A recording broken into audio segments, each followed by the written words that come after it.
মুখ্যমন্ত্ৰী ডক্টৰ হিমন্ত বিশ্ব শৰ্মাৰ বিৰুদ্ধে সৰব হৈ পৰে কংগ্ৰেছৰ নিলম্বিত বিধায়ক শ্বেৰমান আলীয়ে।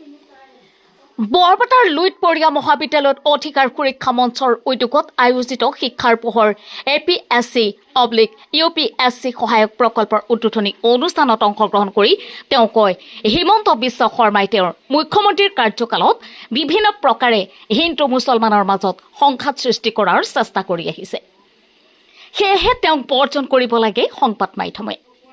বিধায়ক শ্বেৰমান আলীয়ে মুখ্যমন্ত্ৰী ডক্টৰ হিমন্ত বিশ্ব শৰ্মাক মানুহৰ বিস্তাৰ সৈতে তুলনা কৰে। ৰাহুল গান্ধীৰ ভোটাৰ সুৰক্ষা যাত্ৰাৰ সন্দৰ্ভত বিধায়ক শ্বেৰমান আলীয়ে কয় যে দেশৰ নিৰ্বাচন আয়োগৰ দুৰ্নীতি অনিয়ম ৰাহুল গান্ধীয়ে তথ্য সহকাৰে উদঙাই দিছে।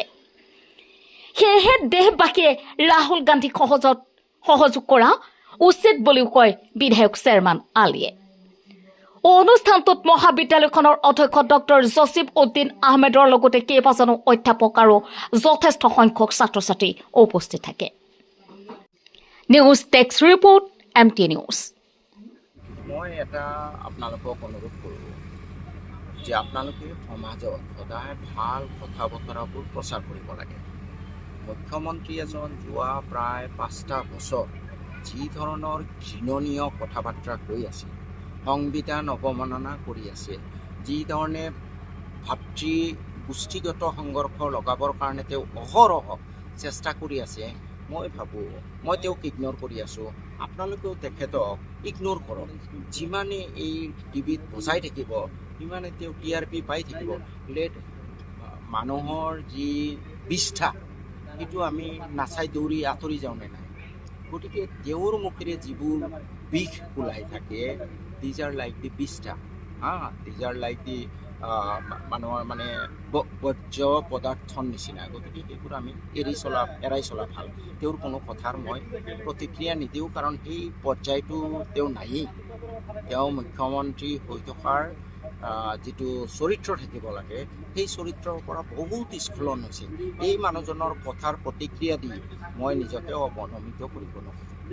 সেইটোতো মই ক'ব নোৱাৰিম কিমান দূৰ লাভান্বিত হ'ব, কিন্তু ৰাহুল গান্ধী ডাঙৰীয়াই যিধৰণে ইলেকশ্যন কমিশ্যনৰ দুৰ্নীতি উদঙাই দিছে, ই গোটেই ভাৰতবৰ্ষৰ গণতান্ত্ৰিক প্ৰমূল্যবোধৰ কাৰণে শুভ লক্ষণ। মই আশা কৰোঁ ভাৰতবৰ্ষৰ ৰাইজে ইয়াক হৃদয়ংগম কৰিব আৰু অনাগত দিনত শুদ্ধ ষ্টেপ ল'ব।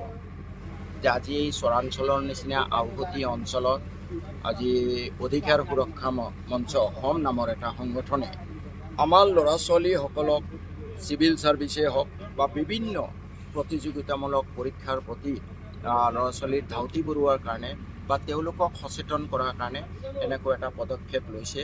মই ভাবোঁ যে এই সমাজখনলৈ this is the first light off wisdom. মই ভাবোঁ যে জ্ঞানৰ প্ৰথম পোহৰ এই সমাজত তেওঁলোকৰ যোগেদি পৰিব আৰু আমাৰ ল'ৰা ছোৱালীবোৰ ভৱিষ্যতে বিভিন্ন প্ৰতিযোগিতামূলক পৰীক্ষা ডাইভাৰ্ছ প্ৰফেশ্যনেলিজমত তেওঁলোকে যথেষ্ট জ্ঞান আহৰণ কৰিব আৰু সেইমতে তেওঁলোকে আগবাঢ়ি যাব।